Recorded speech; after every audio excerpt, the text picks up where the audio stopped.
નમસ્કાર. ચાલો આજે આપણે ગુજરાતી સિનેમાની એક આખી સદીની સફર પર નીકળીએ. વિચારો તો ખરા, એ મૂંગી ફિલ્મોના જમાનાથી લઈને આજની 100 કરોડની બ્લોકબસ્ટર ફિલ્મો સુધી.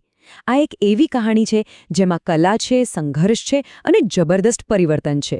તો ચાલો આ અદ્ભુત ઇતિહાસને નજીકથી સમજીએ. આટલી બધી ફિલ્મો, આટલા બધા ચાહકો, પણ સવાલ એ છે કે આ બધું શરૂ ક્યાંથી થયું? કોઈપણ વસ્તુની શરૂઆત જ સૌથી અગત્યની હોય છે, ખરું ને? તો ચાલો જરા પાછળ જઈએ અને જોઈએ કે ગુજરાતી સિનેમાનું એ પહેલું ડગલું કેવું હતું. આપણી આખી વાતને આપણે 4 ભાગમાં વહેંચીશું, જેથી સમજવામાં સરળતા રહે. પહેલાં તો જોઈશું કે ફિલ્મોને પોતાનો અવાજ કેવી રીતે મળ્યો. પછી ટેકનોલોજી અને નવા આઈડિયાનો જે સમય આવ્યો એના પર નજર કરીશું. ત્રીજા ભાગમાં સાહિત્ય અને સિનેમાના અદ્ભુત કનેક્શનની વાત કરીશું. અને છેલ્લે એ સ્ટાર્સ અને ફિલ્મોની વાત જેણે ઇતિહાસ બનાવી દીધો. તો ચાલો શરૂઆત કરીએ આપણા પહેલા ભાગથી. જરા વિચારો, એક એવો સમય હતો જ્યારે સ્ક્રીન પર બધું દેખાતું હતું, પણ સંભળાતું કશું જ નહોતું. કોઈ ડાયલોગ નહીં, કશું જ નહીં, બસ મૂક ફિલ્મો.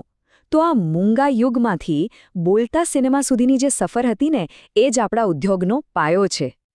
હવે આમાં એક મજાની વાત છે. ઘણીવાર એવું બને કે પહેલો પ્રયત્ન સફળ ના થાય.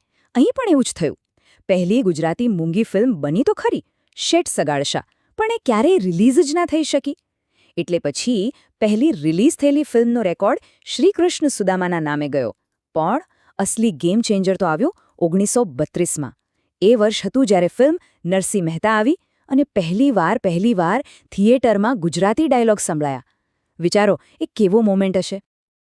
ફિલ્મોને અવાજ મળ્યો ને, એવું સમજો કે જાણે કોઈને પાંખો મળી ગઈ. હવે ફિલ્મ મેકર્સને ખાલી વાર્તા નહોતી કહેવી, એમને તો એક્સપેરિમેન્ટ કરવા હતા, કંઈક નવું કરવું હતું. બસ આ એ જ સમય હતો જ્યારે ટેકનોલોજી, ક્રિએટિવિટી અને થોડી હિંમત બધું ભેગું થયું.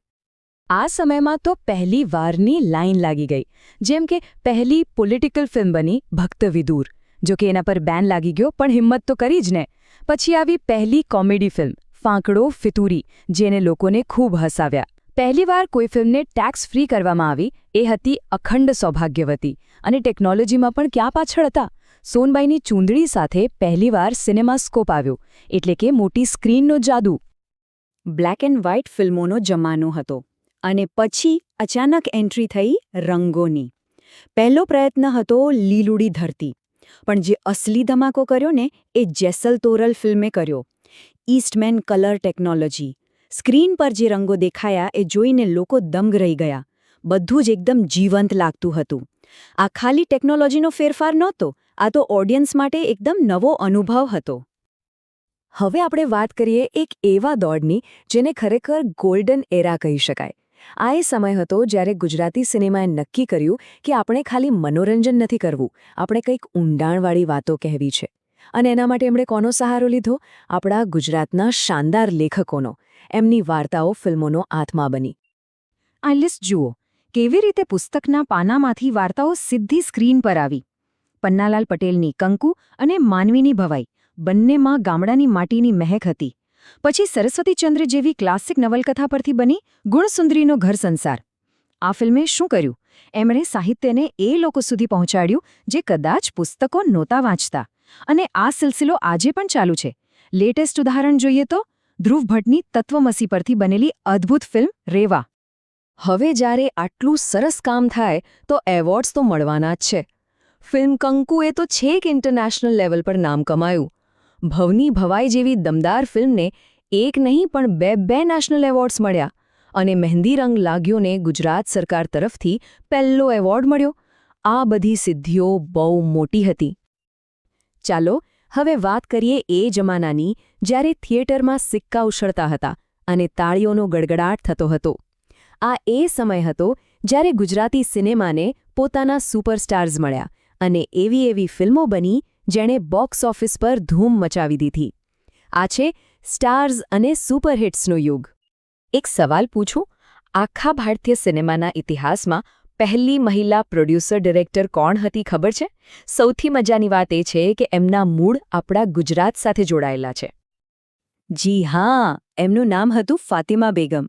એક ગુજરાતી મહિલા, વિચારો, એ જમાનામાં જ્યારે ફિલ્મ મેકિંગ પુરુષોનું જ કામ ગણાતું હતું, ત્યારે એમણે કેમેરા પાછળ જઈને ઇતિહાસ રચી દીધો. એમનું યોગદાન ખાલી ગુજરાતી સિનેમા માટે નહીં, પણ આખા ઇન્ડિયન સિનેમા માટે એક માઇલસ્ટોન છે. ખરેખર ગર્વ લેવા જેવી વાત છે. આ યુગને અમર બનાવ્યો એના કલાકારોએ. એક બાજુ નરેશ કનોડિયા, જેમને લોકોએ એટલો પ્રેમ આપ્યો કે મિલેનિયમ સુપરસ્ટાર કહી દીધા. એમના જ ભાઈ મહેશ કનોડિયા, એ તો ચાલતું ફરતું ઓર્કેસ્ટ્રા હતા.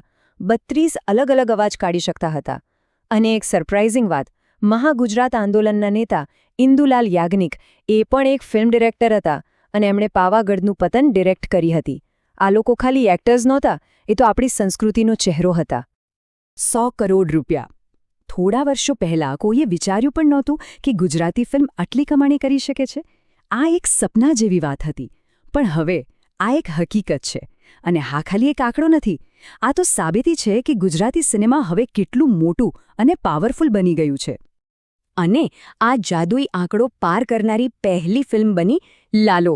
આ ફિલ્મે 100 કરોડનો ટાર્ગેટ હિટ કરીને બતાવી દીધું કે જો વાર્તામાં દમ હોય અને મેકિંગ સારું હોય તો પ્રાદેશિક ફિલ્મો પણ કમાલ કરી શકે છે. આ નવા જમાનાના ગુજરાતી સિનેમાની જીત છે. તો મૂંગી ફિલ્મોથી શરૂ કરીને 100 કરોડની ધમાકેદાર સફળતા સુધી ગુજરાતી સિનેમાએ આખી એક સદી જોઈ લીધી. સાહિત્યનો સાથ લીધો, નવી ટેકનોલોજી અપનાવી, સુપરસ્ટાર્સ બનાવ્યા. એક સદીની આ શાનદાર સફર પૂરી થઈ છે. પણ ફિલ્મ હજી પૂરી નથી થઈ. હવે સવાલ એ છે કે નવી પેઢીના ફિલ્મ મેકર્સ કઈ વાર્તાઓ લઈને આવશે? હવે આગળ શું થશે એ જોવું ખૂબ જ રસપ્રદ રહેશે, કારણ કે આ તો હજી શરૂઆત છે.